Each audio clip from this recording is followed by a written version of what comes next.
Muy buenos días a todos. Vamos a iniciar con la inauguración de Mexirec 2017. Por favor, tomen ya todos sus asientos. Me da mucho gusto dar la más cordial bienvenida a Christine Lins, directora ejecutiva de REM 21, quien fungirá como maestra de ceremonias. Muchas gracias. Bienvenida, Christine. Excelentísimos delegadas y delegados, señores y señoras, bienvenidos a la sesión de apertura de Mexirec.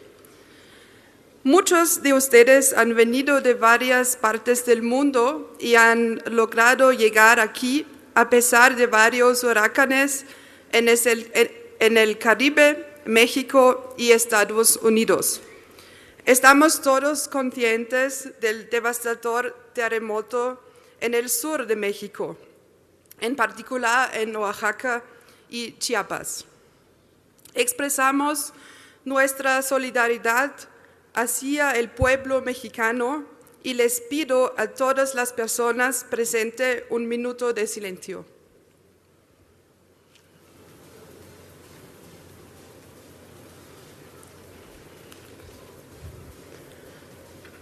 Mexirec es la primera conferencia internacional de energías renovables en la región de América Latina y el Caribe. Se construye sobre el éxito y los resultados de las anteriores IRECs. Mexirec llegar cuando la transición energética hacia las energías renovables está en camino y muestra cómo esta diversificación está ocurriendo, no solamente en América Latina y el Caribe, sino en cualquier parte del mundo. El diseño de la conferencia demuestra la importancia de un enfoque sistémico, donde la generación y el uso de energías renovables se mira desde una perspectiva transversal. Sin más, tengo el honor de invitar al subsecretario de Planeación y Transición Energética, el maestro Leonardo Beltrán Rodríguez, a dar unas palabras de bienvenida. Buenos días a todos, bienvenidos.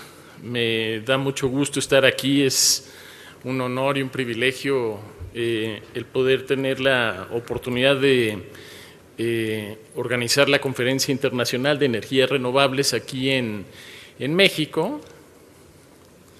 También escuchar a Christine, que habla perfecto español, muy impresionante. Y yo quisiera compartirles algunos elementos sobre la visión de México y la relevancia de tener este evento aquí a 4 años de la promulgación de la reforma energética, la reforma energética de nuestro país. México ha demostrado su compromiso con la comunidad internacional para enfrentar de manera conjunta los principales retos que aquejan a la sociedad. En materia de cambio climático, por ejemplo, en 1993 ratificamos la adhesión a la Convención Marco de Naciones Unidas sobre Cambio Climático y en 1998 firmamos el Protocolo de Kioto, mismo que ratificó el Congreso mexicano en el año 2000. Posteriormente, en 2012, México se convirtió en el primer país de renta media en publicar una ley general sobre cambio climático y en 2015 fuimos también el primer país de renta media en presentar nuestras contribuciones nacionalmente determinadas ante la Convención Marco de Naciones Unidas para el Cambio Climático.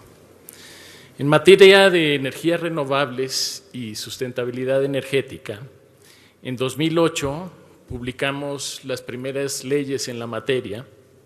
En 2011, adoptamos oficialmente el Estatuto de la Agencia Internacional de Energías Renovables, IRENA, comprometiéndonos a continuar con la promoción de la implantación y el uso generalizado de las energías renovables, habiendo incluso presidido la Asamblea General de IRENA durante ese mismo año. A finales de 2015 solicitamos también formalmente la adhesión de México a la Agencia Internacional de Energía, que también fue aprobada por la Junta de Gobierno de la agencia en junio de 2017.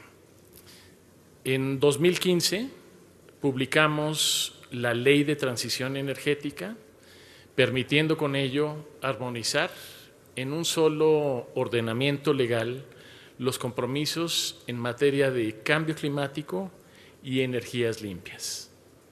Actualmente, México también participa activamente en diversas iniciativas y foros en materia de energía renovable, tales como la Ministerial de Energías Limpias, el Foro Global de Crecimiento Verde y otras acciones bilaterales con los gobiernos de Alemania.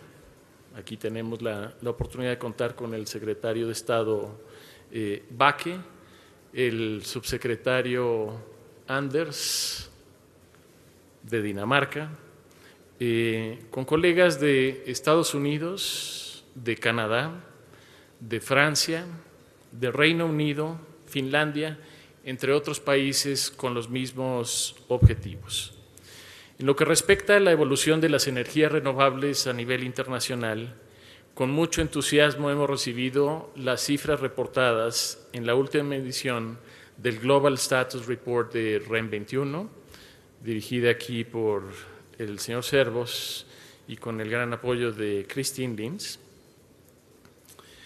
Y en particular el hecho de que hoy en día más de la mitad de las adiciones de capacidad son realizadas en plantas de energía solar, además de energía eólica y las centrales hidroeléctricas, que hoy constituyen las tres principales tecnologías para la adición de nueva capacidad en los sistemas eléctricos a nivel internacional.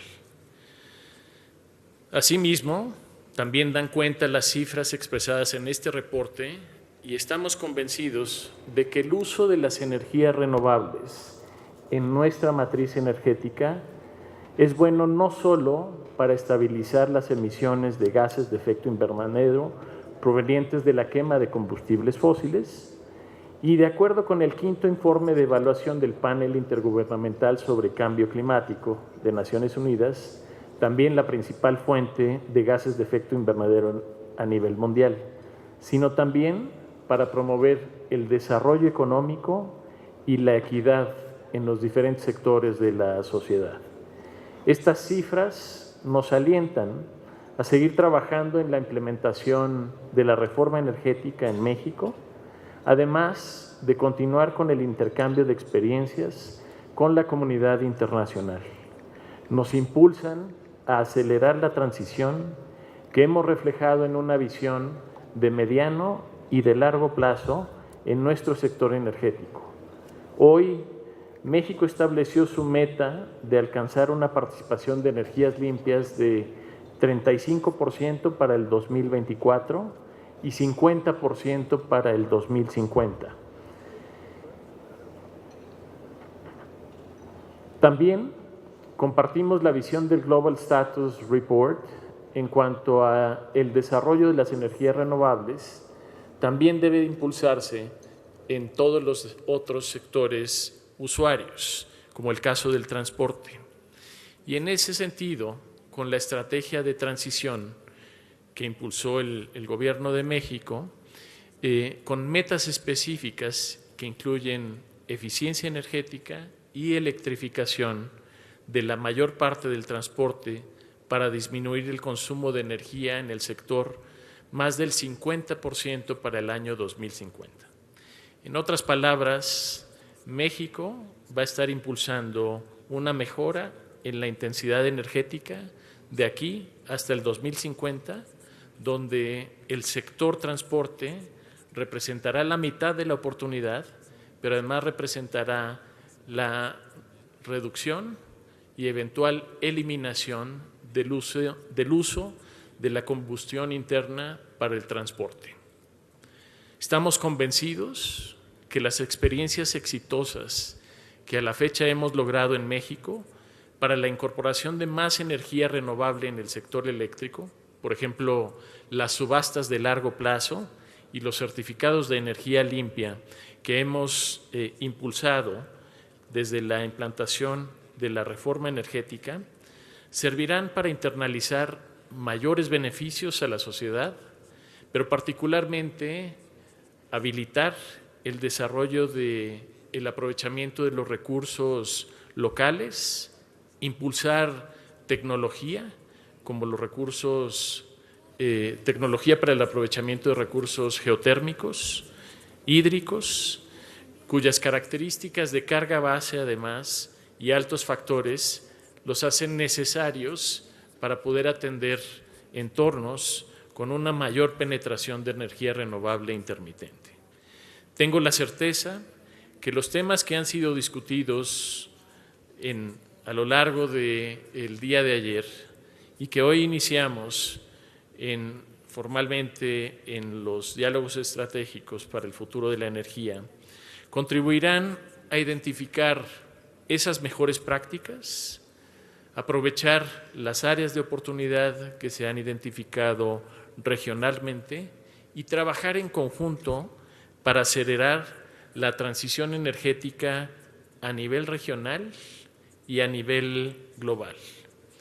A nombre del Gobierno de México, en concordancia con lo expresado con el secretario de Energía, quisiera resaltar la estrecha relación entre los gobiernos de México y Alemania, reforzados por este año dual que inició el año pasado con la visita del presidente Enrique Peña Nieto a Berlín y concluyó hace unos meses con la clausura oficial de la canciller Merkel este año, donde se organizaron más de 1.370 actividades artísticas, científicas, técnicas y educativas. Y específicamente también deseo mencionar la creciente cooperación de los dos países para fortalecer el desarrollo económico sustentable, la alianza energética, que aquí nos acompaña su responsable, Yoshi, muchas gracias por todo este apoyo, y el apoyo a estrategias y regulaciones que se han desarrollado a partir de los compromisos de la reforma energética. También deseo agradecer el generoso apoyo del gobierno alemán a través del Ministerio Federal de Economía y Energía para la organización de esta Conferencia Internacional de Energías Renovables.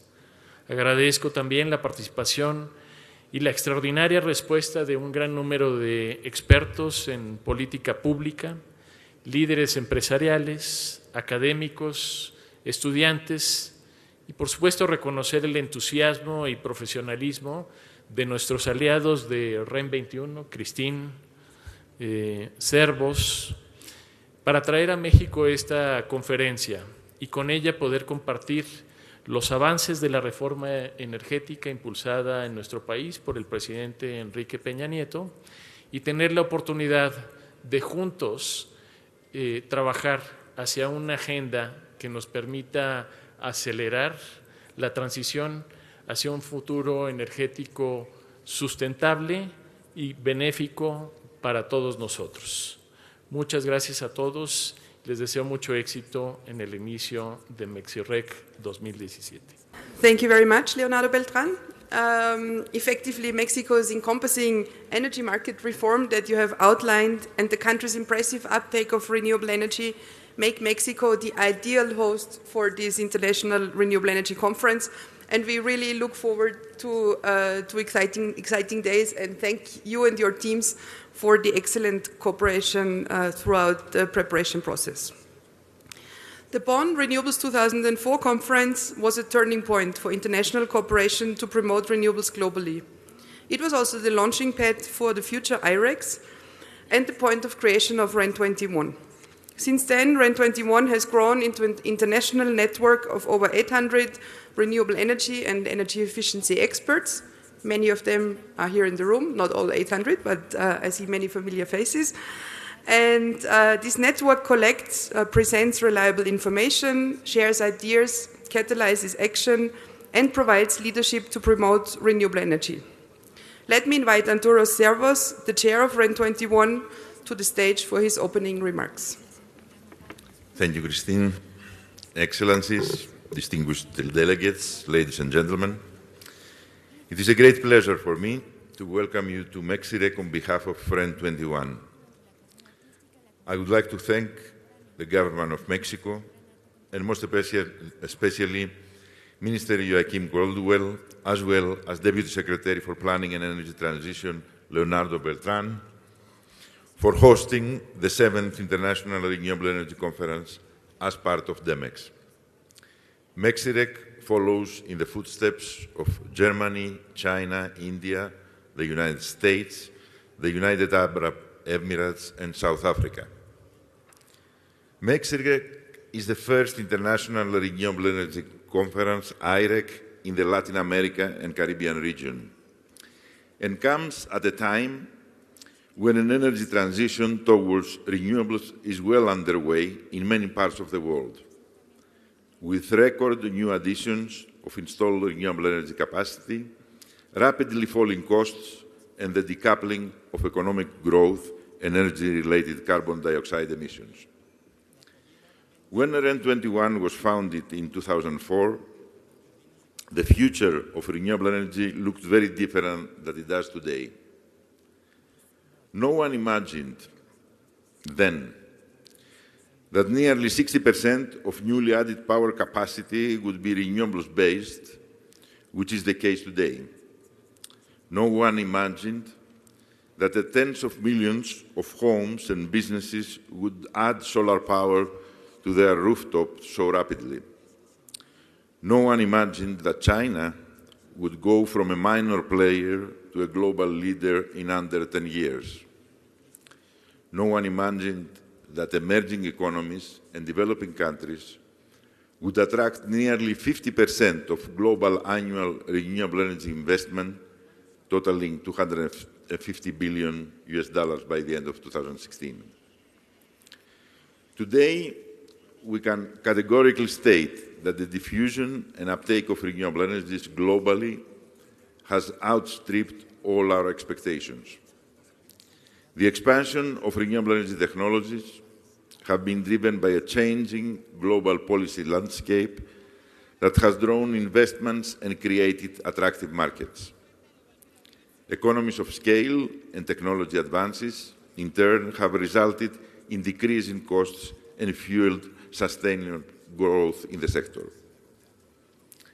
A handful of countries had led the way, developing innovative policies that have driven much of the change witnessed over the past decade. The challenge for the future will be how to integrate high shares of renewables into the energy system. Today, the Energiewende model, the transition to a sustainable economy based on renewable energy and energy efficiency, is inspiring many countries around the globe. Riding on the momentum of the Paris Agreement, there is consensus that we have to radically reconsider how we produce and consume energy. Holding global average temperature rise well below the 2 degrees Celsius, not to mention a much safer limit of 1.5 degrees Celsius, requires nothing short of a complete decarbonization of the energy sector. These days, and especially in this region, we witness the climate change is already real. Several hurricanes have caused devastating damage and are expected to continue to impact many people's lives. There is a broad consensus among the world's leaders that we need to work together to abate climate change. More and more countries engage on a pathway to decarbonize their energy sectors. More and more corporations join them in this endeavor by subscribing to ambitious renewable energy targets. Discussion about 100% renewable energy is gaining prominence. It is further fueled by evidence that renewable energy, paired with energy efficiency, is today the most cost-effective option in many cases. In order to achieve 100% renewable energy, it is important to adopt a systems approach to energy where the generation and use of renewable energy is looked at from a cross-cutting perspective.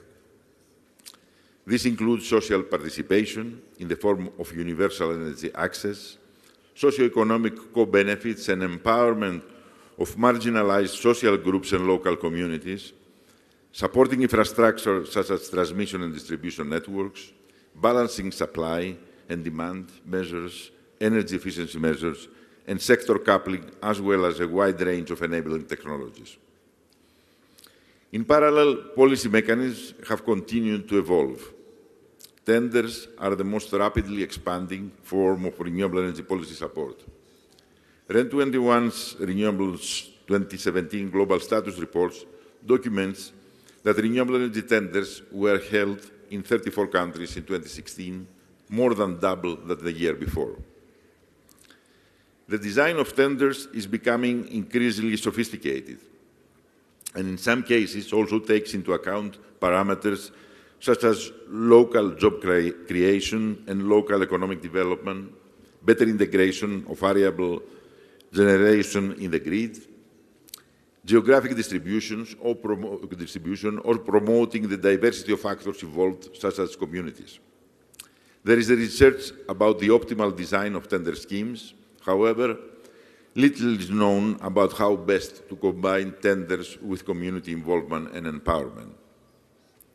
Tenders have been a particularly popular mechanism in Latin America and Caribbean region, attracting record-setting participation. However, an unintended consequence of the renewable energy tender process has been a de facto exclusion of a range of factors, including small businesses, communities, local government, property developers, and farmers. At the occasion of Mexirec, REN 21 is launching a new report titled Renewable Energy Tenders and Community Empowerment, which assesses the interface between the tendering process and the role that communities can play in the Latin American and the Caribbean region. It also proposes a mechanism to promote community-driven renewable energy projects in the context of renewable energy tenders. Copies of the new report, as well as the highlights of REN 21's Renewable 2017 Global Status Report, are available at the REN 21 stand. Ladies and gentlemen, we have come a long way, especially in the power sector. However, a lot has still to happen. 2016 has shown that the global energy transition is well underway. However, the share of renewables in total final energy consumption is not growing as quickly as it needs to be. The heating and cooling sector, as well as the transport sector, still lag behind when it comes to integrate high shares of renewables into their energy mix. Climate commitments can only be reached if the majority of remaining fossil fuel reserves are kept in the ground, and both renewable energy and energy efficiency are scaled up dramatically. In order to make universal access a reality by 2030, 1.2 billion people need access to electricity. The scale of the challenge requires that all approaches are taken into account. This includes grid and off-grid solutions and adopting the principle of energy efficiency. To accelerate the transition to a healthier, more secure, a climate-safe future, we therefore need to build a smarter, more flexible system that maximizes the use of variable sources of renewable energy and accommodates centralized, decentralized, and community-based generation. Governments, international organizations, the private sector, and civil society need to work together to define common goals and barriers and find the solutions and the resources to implement them. It is our sincere hope that Mexirec, a common platform for government, private sector, and civil society leaders, will help serve as a catalyst for renewables in the region and beyond, and will send a strong signal to COP23 about the central role of a decarbonization of the energy sector with renewables and energy efficiency. Ladies and gentlemen, thanks to our host Mexico, Mexirec has brought us together to catalyze international leadership on renewable energy. I wish Mexirec such success in taking us a major step further towards radically transforming the world's energy system and towards a renewable energy future for all. Thank you.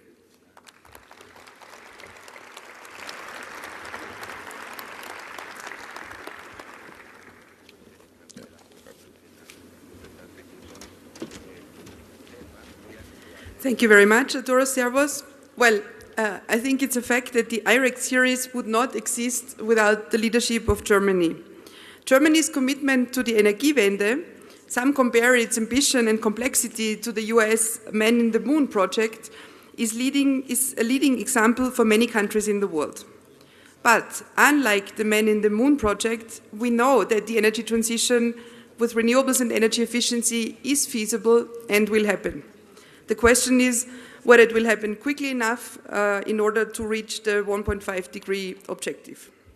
With this introduction, I would like to invite Rainer Backe, State Secretary at the Federal Ministry for Economic Affairs and Energy of Germany, for his keynote address, and I would also like to thank Germany for its continued and substantial financial support to REN 21 and the IRECs.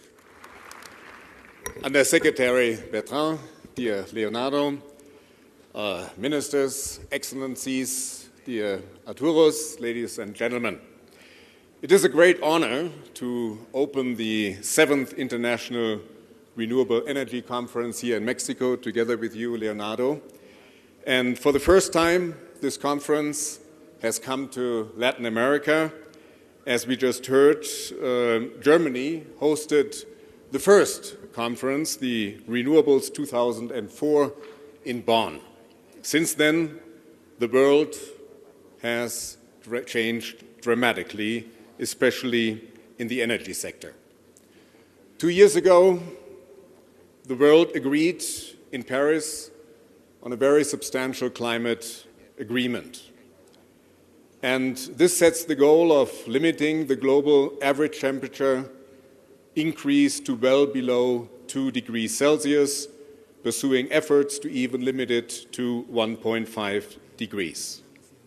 We are still far away from the track to successfully achieving this goal, and we as energy ministers have to strengthen our efforts in reducing emissions.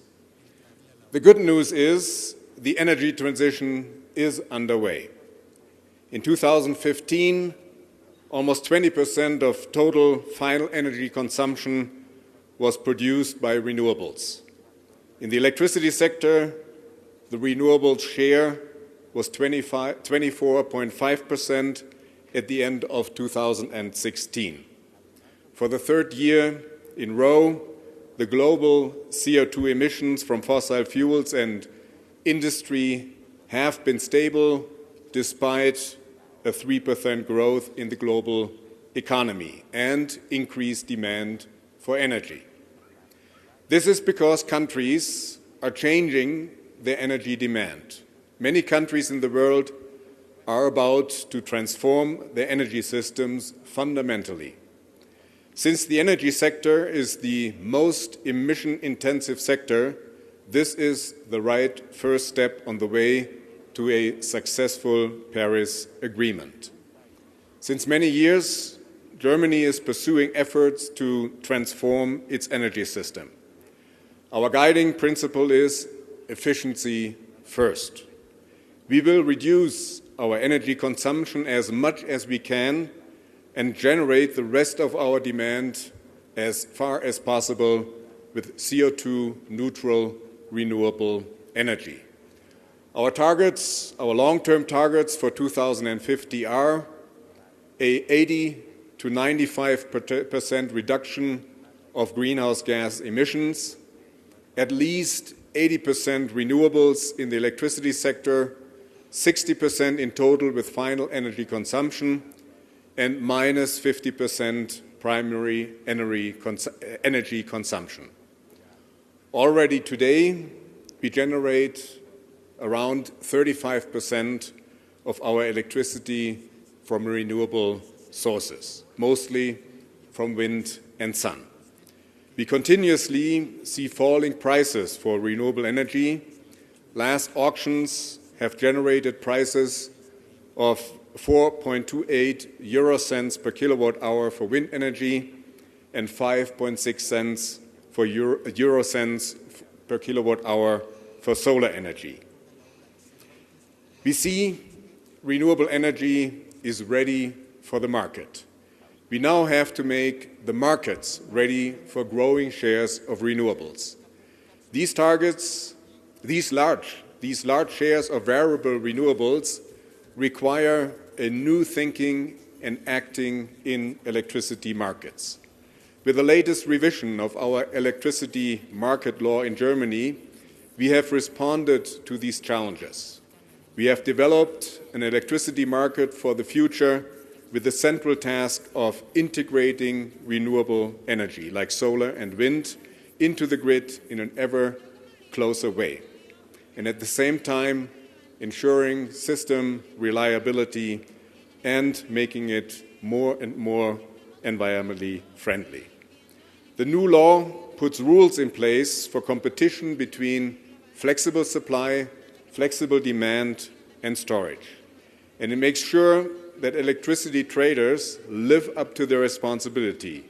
If no one is allowed to sell electricity which he does not simultaneously feed into the grid, then there will be no shortages and supply will be secure. But we are approaching new challenges. Reducing emissions is not easily done with only increasing the shares of renewables in the electricity sector. The most difficult challenge is to decarbonize the transport sector, the building stock, and the industrial sector. Electrifying these carbon-intensive sectors gives us the opportunity to reduce emissions in these sectors. This, however, will increase our electricity demand, which will have to be covered, of course, by renewables. Coming from very different countries, you all know that the future, that right now there are hundreds of countries that are setting renewables and energy efficiency targets, countries which are reforming the energy landscape, liberalizing the energy markets, and thereby generating innovations, jobs, and economic growth. Mexico is one of the best examples. For several years, Mexico has been undergoing comprehensive energy reforms to liberalize the market and to increase the share of clean energy. The facts speak for themselves. Mexico has achieved record low prices for solar energy in the last 2 rounds of auctions.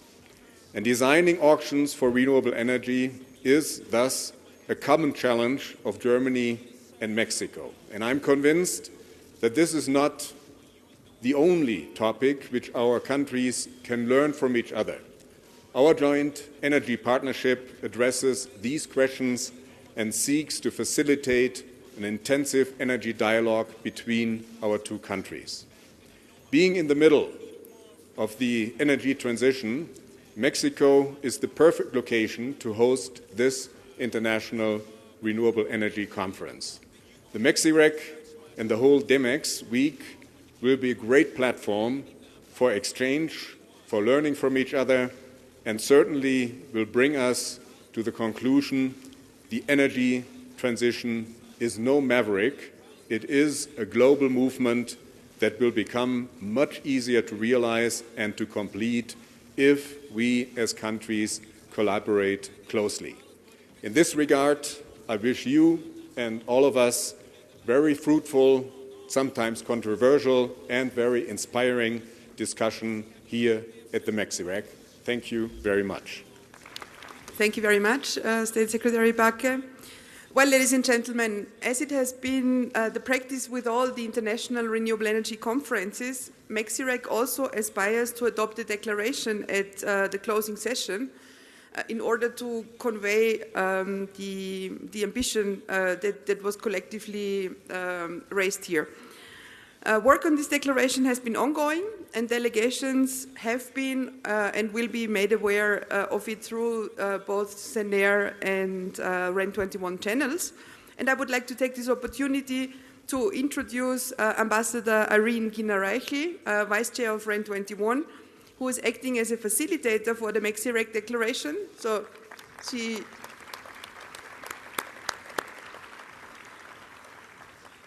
like this, you know who she is, and she will be available throughout the day for any suggestions and any comments you would like to have included here. This, ladies and gentlemen, concludes the opening panel of Mexirec. I wish us all 2 very fruitful days. We thank Mexico for its hospitality, and I'm sure that it's going to be an interesting discussion. We will shortly continue with the first ministerial panel, but I would like to have a round of applause for the inauguration speakers. So while we get ready with some technical equipments, I guess we will need some microphones for the discussion, although most of us can speak quite loud. I would take the time until this is in place to invite the panelists for this first high-level ministerial panel onto the stage. The panel will be on the role of the energy sector for reaching the Paris Agreement, how to implement the NDCs. And I would like to welcome to the stage our keynote speaker, Dr. Fatih Birol, Executive Director of the International Energy Agency.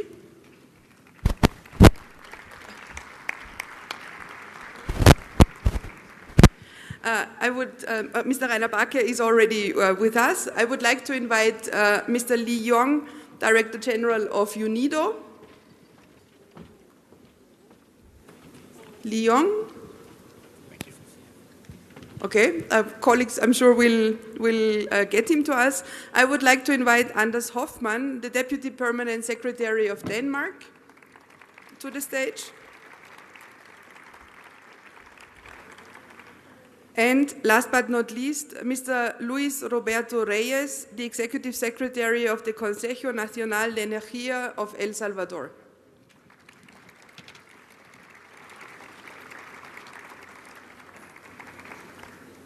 And without any further ado, I would like to invite Dr. Birol to make his keynote presentation. A very good morning, ladies and gentlemen. It's a great pleasure to be in front of you today. I will try to give you an overview how we, the International Energy Agency, see the global energy picture with emphasis to renewable energy, and as Mrs. Lins mentioned, the title of the speech, how to implement the NDCs, and if we do implement them, where do we lead to, and whether or not it is good enough. But let me start by expressing my deepest condolences and sympathy to the victims of last week's earthquake. Dear Leonardo, on behalf of the International Energy Agency and myself, we hope Mexican people for a quick recovery and reconstruction. We were all very impressed how the Mexican government provided a decisive and rapid response to this crisis.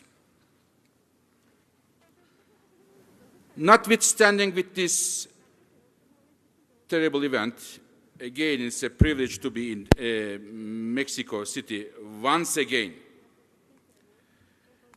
Mrs. Lins, Mr. Backe, and my friend Leonardo Beltran all talk about the Mexican energy reform. And as they said, it is incredible. When I heard it 3 years ago, some 3 years ago, from Secretary Joachim Caldwell, he described, in a very long speech, I had the pleasure to listen, what they are doing in terms of oil, in terms of natural gas, wind, solar, energy efficiency, climate change. I thought it was not right to call it Mexican energy reform. It was not fair to call it Mexican energy reform when you look at the breadth and depth and the pace of those changes. It is, ladies and gentlemen, a Mexican energy revolution. When we look at the results from the auctions in solar and wind to the very successful bids in terms of oil, we see the concrete results for the Mexican economy, for the budget of the Mexican citizens at home, for the air they breathe, and for the environment they live in. So once again, my congratulations to Secretary Joachim Caldwell, his colleagues, for their leadership in this area. And as such, I would like to congratulate Mrs. Linz, Mr. Zervos, for choosing Mexico for this very meeting. Now, when I go to my slides, I would like to start with the global energy context, where we are today. Now, where we are today, first of all, as many of the colleagues mentioned today in the morning, global energy markets are changing very, very rapidly in every sense. But as we are now in Mexico, I would say that when we look at Latin America and North America, there are important changes. The first change is in North America, for example. North America is entering a new age of energy prosperity.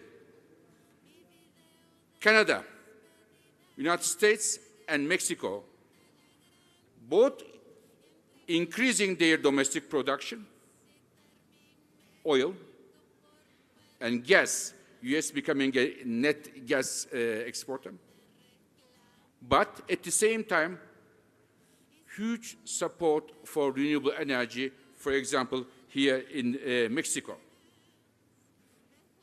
Again, in the context of Mexican energy revolution, Mexican clean energy auction mechanisms show concrete positive results in terms of the numbers, the prices, but also in terms of taking into account the system integration of renewables, which is very important. In Canada, pushing the low carbon energy very strong there.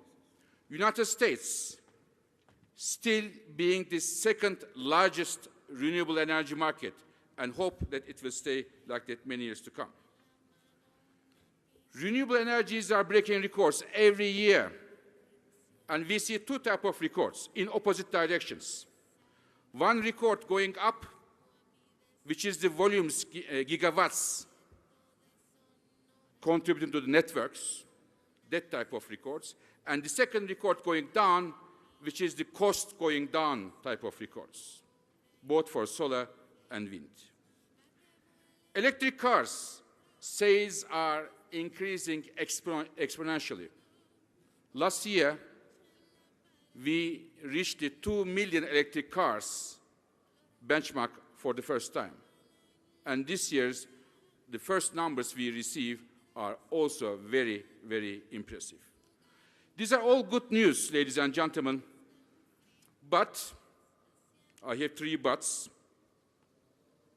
As my colleague, Mr. Zervos mentioned, as the IEA has been since year 2000, year by year, carefully and responsibly looking at the electricity access issue, today still 1.2 billion people, they have no access to electricity, mainly in sub-Saharan Africa. More and more focusing on Africa, as India, another area with challenges, is definitely making right steps in the right direction. At the same time, when we talk about universal energy access, we sometimes forget that today 2.7 billion people use wood, agricultural waste, animal waste for cooking, with huge implications for the health of especially women. This year's World Energy Outlook makes a special analysis on the energy access. In October, we are coming out with especially looking at the gender issue in the context of energy access. Another but is air pollution problem.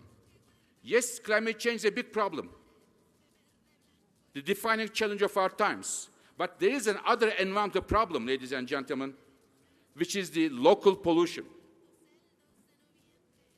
And many of the emerging countries pay a lot of emphasis to local pollution issues, and some of the measures they take in terms of clean energy are mainly driven by local pollution concerns. Today, 6.5 million people die prematurely because of local pollution caused by using fossil fuels in those countries. And my third but is the but about the topic of this meeting. Current climate pledges are good, especially good if they are fulfilled, but even they are fulfilled, they fell short of reaching our climate goals that the scientists tell us that we have to reach. Now, Mrs. Lins mentioned the topic of this session is the NDCs implementation. If we implement the NDCs, which is our central scenario at the IEA, we see definitely a slowing down of the emissions compared to historical trends. But, ladies and gentlemen, this brings us to a trajectory of temperature increase about 2.7 degrees Celsius. This is better than what we thought several years ago, but thanks to Paris, we have these pledges, but even these pledges do not bring us to a desirable goal of 2 degrees Celsius. There is a huge gap. And how can we fill this gap? We can fill this gap but by strong policies. First, efficiency. For us, efficiency is the first fuel, as we have been seeing some time ago. Some countries, ladies and gentlemen, are very fortunate to have oil potential, like Mexico. Some countries are very fortunate to have gas potential, like Russia. Some countries are fortunate enough, like huge hydro potential, like Canada or Brazil. But every country has an energy efficiency potential that they have to make the most out of it. And therefore, we put energy efficiency as the first fuel. And the second big driver of reaching the 2 degrees is renewable energy here, which is, of course, the key topic of this very meeting. And according to countries, fuel switching from coal to gas, nuclear, and carbon capture and storage can play a role. Of course, 2 degrees is much better and safer than the current climate pledges where they can bring us to. However, Scientists tell us, and the Paris Agreement writes very strongly that we have to go well below 2 degrees. Last year, during the G20 presidency of Germany, we made a study. How do we go well below 2 degrees? What needs to be done together with our colleagues from IRENA? And what we have found out is the amount of investment we need on the energy supply side doesn't change very much. The key issue is how we can raise necessary investment, especially for energy efficiency investments and beyond. Now, there are many technologies. We all said, our colleagues said, energy transition is going very well. This is rightly so, if you look at it from the perspective of where we have been in the past. But I am not that optimistic when I compare the pace of energy transition with our climate goals. When I look at the different technologies, some are doing good, but not all of them are going to. So what we do at the IEA is we track the pace of progress of different technologies. Who is doing what? And we have chosen 26 clean energy technologies, and out of them, only 3 of them are progressing fast enough to reach our climate goals. Some of them are doing very, very bad. I'll give you 4 examples here. For example, CCS, very slow progress. Or buildings, an area that I feel very strongly about, the building efficiency. Today, 2 out of 3 buildings built today in the world, as we speak now, they have no mandatory efficiency standards and codes. And when one building is built, ladies and gentlemen, it is with us 70, 80 years without having efficiency codes, without being built in an efficient manner and wasting energy. So we are not there yet here in terms of buildings efficiency. Some of technologies are not doing very bad, but not good enough. For example, lighting, LED. In some countries, huge dissemination of LEDs. And I can give India as an example country here. LED is going very well, but others are not doing very good. And where we see a major progress, PV, onshore wind, storage, coming with strong steps, and, as I mentioned, electric cars. Turning to renewables, many colleagues mentioned, and you'll be all seeing it, we are seeing huge penetration of renewables in all the countries of the world. Denmark is, of course, the leader. Mr. Hoffman is happy to see it, I'm sure, and as well as, of course, Germany, Spain, and others. So we are very happy to see that, and there are some new trends emerging. I can tell you 2 of them, that my colleague, Mr. Paolo Frankel, and his colleagues are releasing a report on 4th of October in London. 2 things before, without Paolo hearing me: solar cost and how they are financed, and second, the role of China. And these 2 issues to look very, very carefully in the next years to come, coming from our renewable report. But, ladies and gentlemen, I cannot stop by agreeing with Mr. Zervos once again. While we are happy with the first half of the match, that we see a major penetration of renewables in power generation, the second half of the match has 2 major challenges. One, we have to see the renewable penetration in the transportation sector, industry, and households. This is number one. And the second, how do we integrate this in the best way to our electricity systems so that the electricity systems are also ready for renewables, as Mr. Bakiye mentioned. Now, I have shown you the clean energy transitions going well, but not fast enough. Renewables are going well, efficiency is not doing bad, but we need new technologies to come to the picture. How does it happen? There is one way, only one way. More and more money going to clean energy research and development. And I ask my colleagues whether or not it is possible to have a budget how much the companies pay for clean energy research and development, and we have the numbers. It is very depressing. 3 depressing numbers, facts.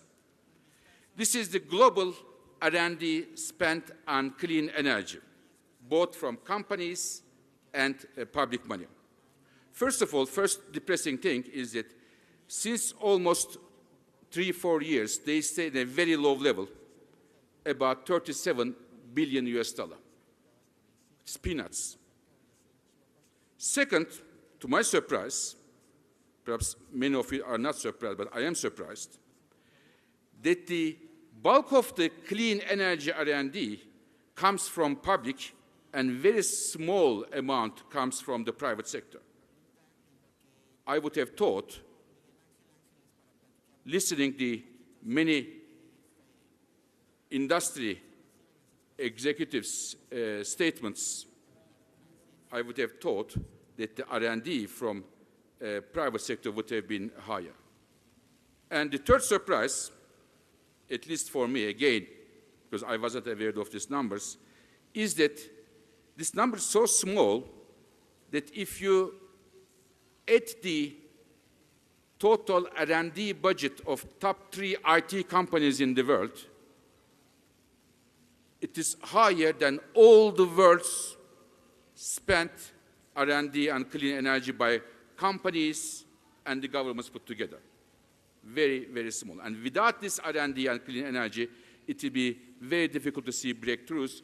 Therefore, the initiatives such as mission innovation and others of crucial importance. So, ladies and gentlemen, let me finish my words by just saying that we believe climate change, energy security, air pollution, energy access, these are all very important challenges, and it needs leadership, once again, like we see in Mexico, to have a successful energy transition to clean energy technologies. Renewables and energy efficiency are key pillars of the solution. They are the main drivers of clean energy transition, but we need other technologies to be on track as well. Renewables are doing great in the power sector. I want to highlight in the power sector. We have to see that renewables are going to do great in the transportation, heating, and in the industry.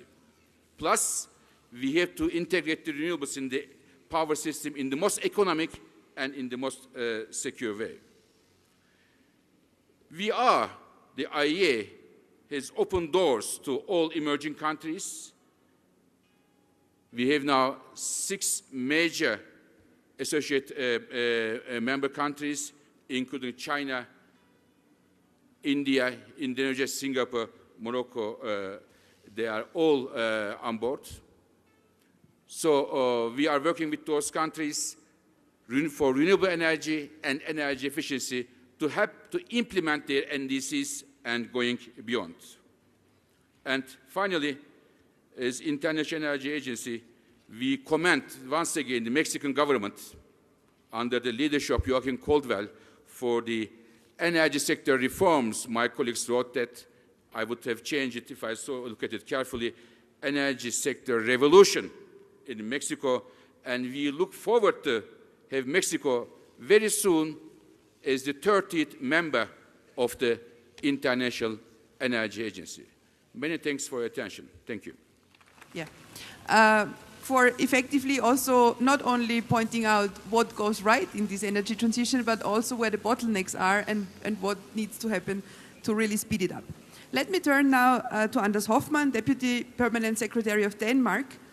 We have seen in Dr. Birol's slides that Denmark has quite impressive shares of electricity, mainly from wind.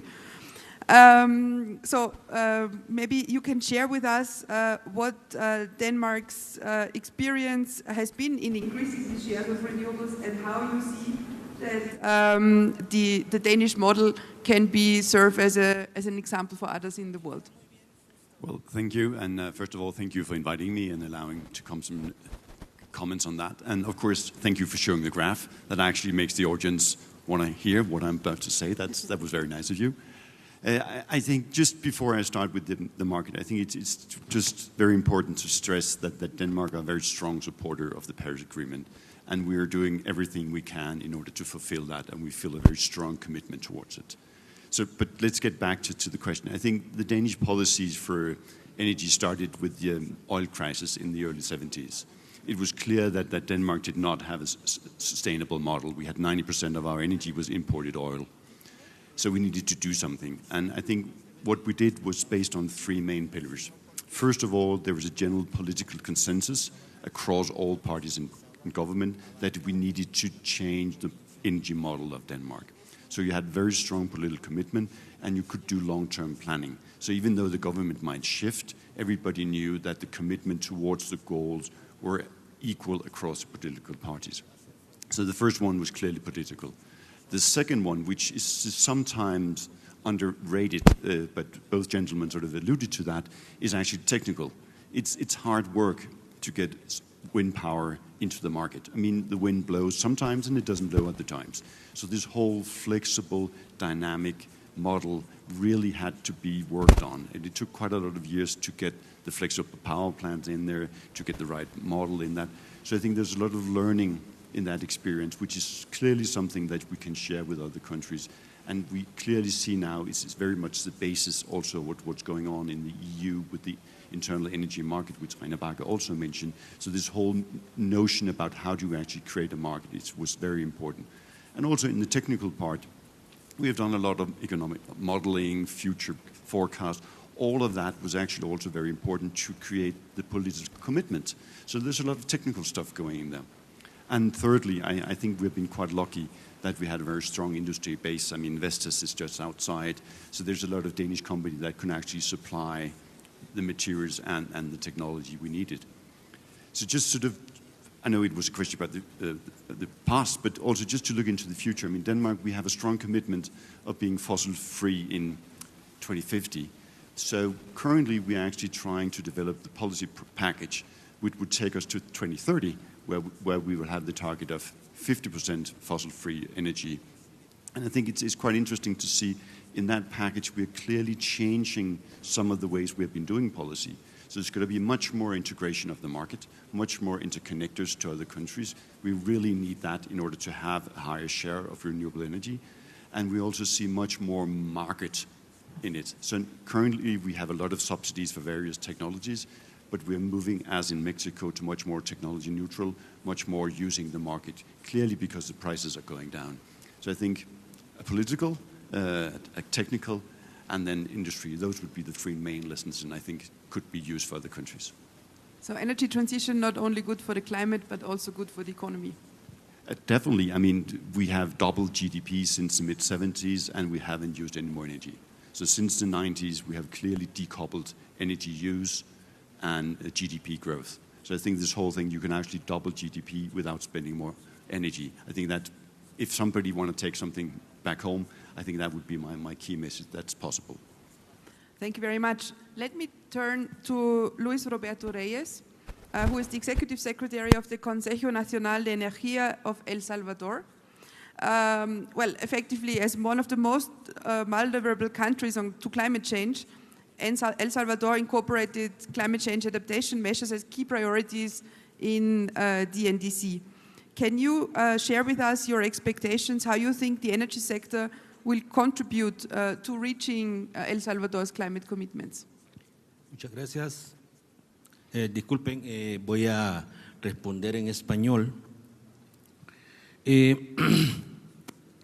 Salvador, como todos ustedes saben, es un país muy pequeño, con graves problemas de riesgo, precisamente en estos momentos de cambio climático.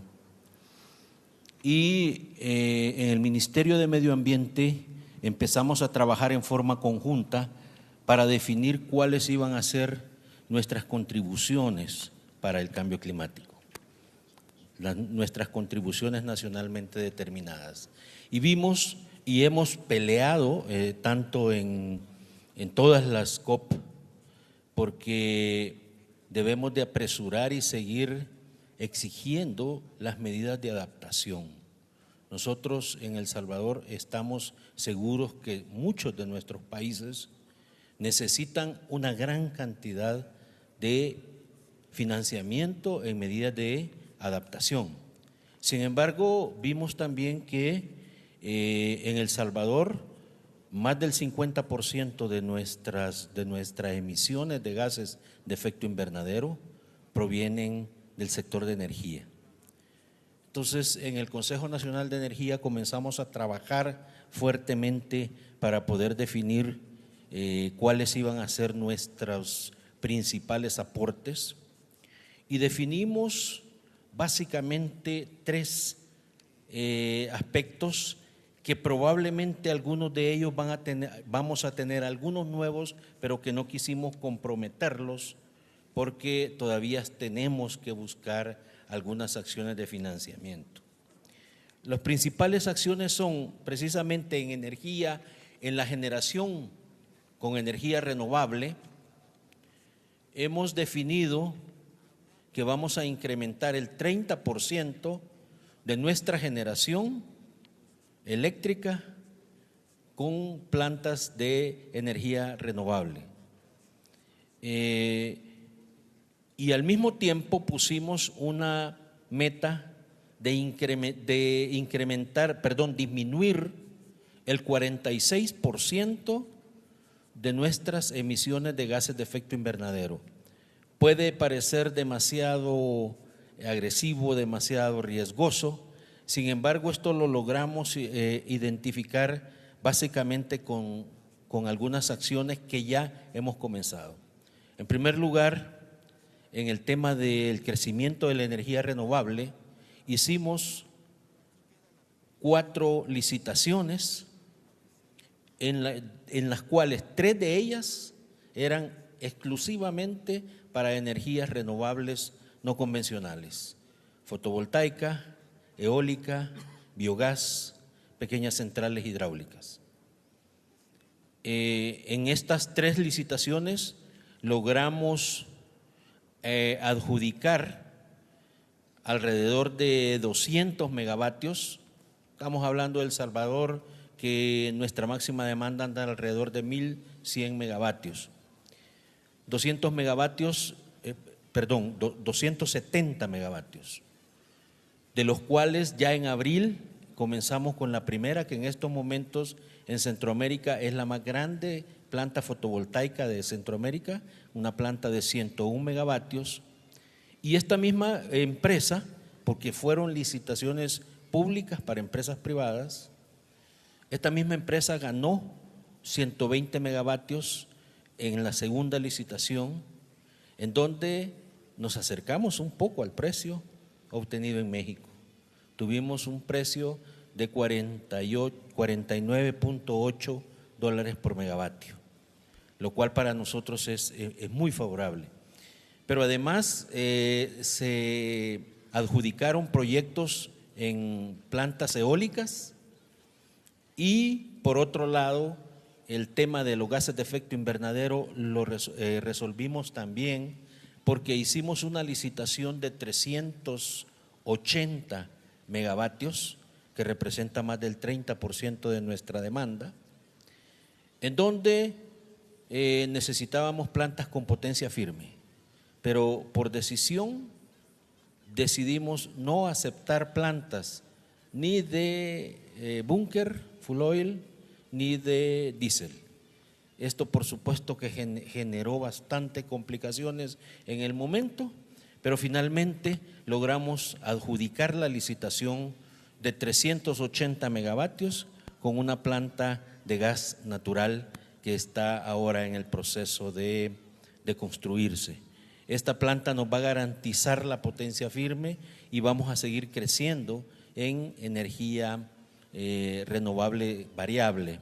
De esa forma es como al sumar la generación renovable con la disminución que vamos a tener, ya que vamos a dejar de producir energía con búnker y con diésel, y esta va a ser sustituida por GNL, logramos obtener una reducción bastante importante de gases de efecto invernadero.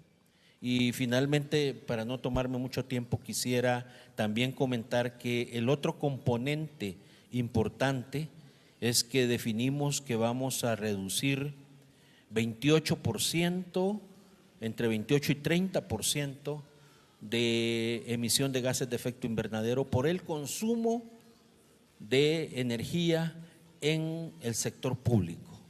Para nosotros eso fue una meta importante, ha sido una de las metas más importantes, focalizarnos en el sector público en todo el tema energético. Esto también ha sido quizás motivado o movido bastante por un decreto ejecutivo del Gobierno de la República que obligó a que todas las instituciones del Estado tenían que tener un comité de eficiencia gubernamental que está directamente supervisado y controlado por el Consejo Nacional de Energía, exigiéndoles el cumplimiento de las metas en este tema. Ese es el segundo componente importante y antes no quisiera dejar de, porque tocaron un poco el tema de la integración, quisiera también señalar que en Centroamérica hemos avanzado bastante en el sistema de integración eléctrico para América Central, CIEPAC, que nos une a 6 países y que en estos momentos estamos precisamente en un intercambio, en una discusión con México para lograr una integración, ya no una integración de energía eléctrica entre México y Guatemala, sino que una integración entre México y el sistema de integración eléctrico centroamericano, ya que tenemos un mercado eléctrico regional, que es un 7º mercado superpuesto sobre los 6 mercados eléctricos de cada uno de los países. Creemos que con eso podemos lograr dar nuestro aporte importante en la disminución de gases de efecto invernadero. Muchas gracias.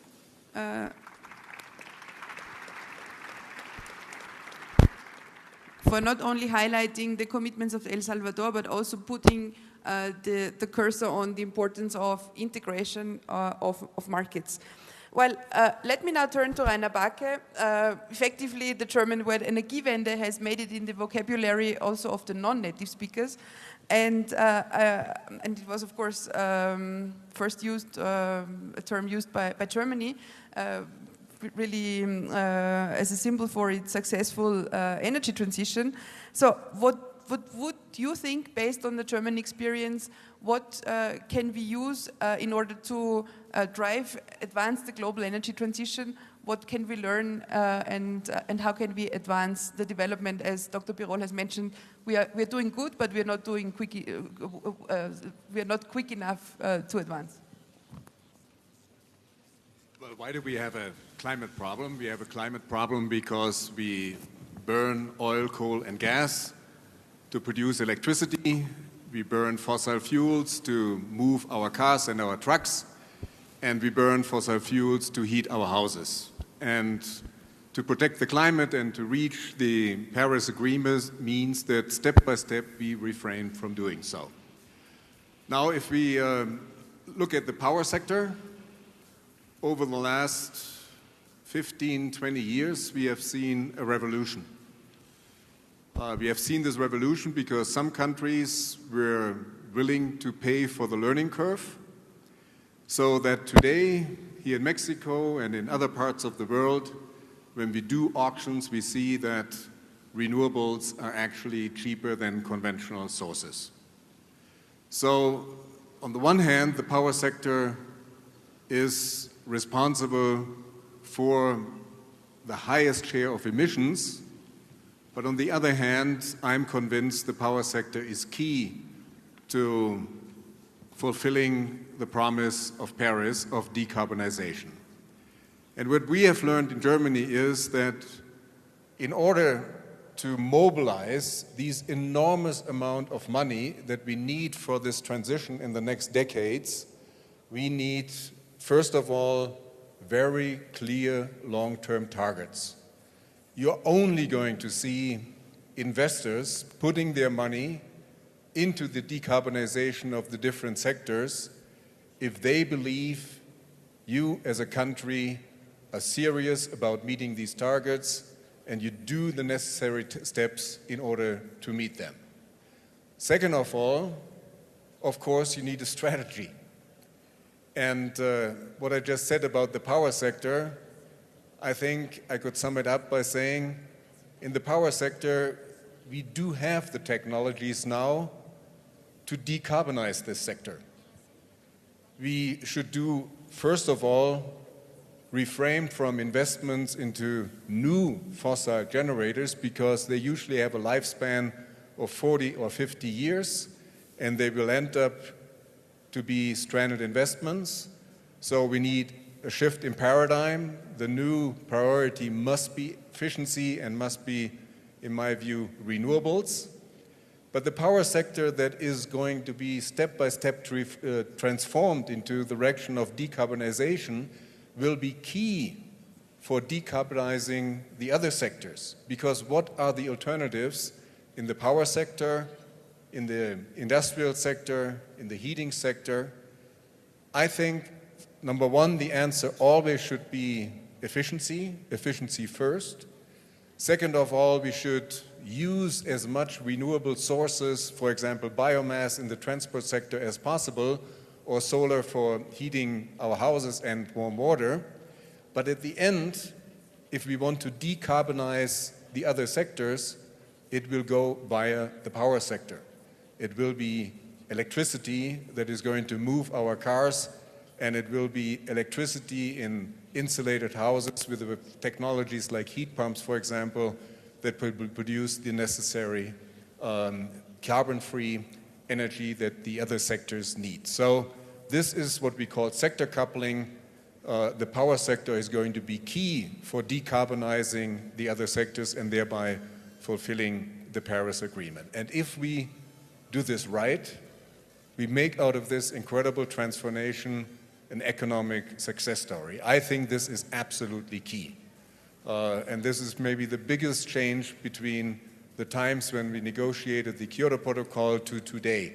Because back then, renewable energies were looked upon as very expensive luxury that only maybe rich industrialized countries could afford. Today, they are the cheapest source of electricity. And what we have to figure out now is a sensible way for organizing this transformation. I think it is not about deindustrialization. Decarbonization means modernization.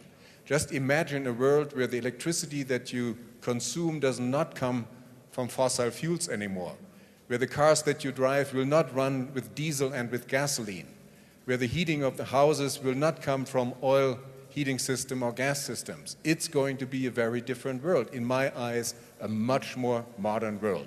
And this is what we have to bring across. This is a modernization project. This is going to generate income, it's going to create jobs. We just have to do it in the right way. And that's, I think, how we will get the public behind us and take away the fears of this fundamental transformation in the next decades. Thank you very much. Well, effectively, there is a lot of optimism in your statement, but I think you also clearly outline that the continuation of business as usual is not going to get us to reaching the Paris Agreement and to keeping below 2 degrees.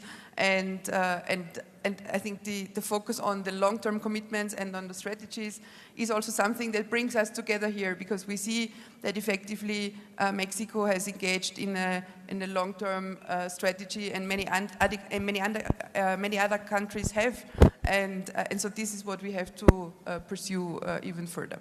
Well, I guess there are lots of burning questions here, but I also see the time, and I see that we have one more session that keeps you from lunch. And in that sense, I would kindly ask you for an applause for an excellent panel, keynote speaker and panel.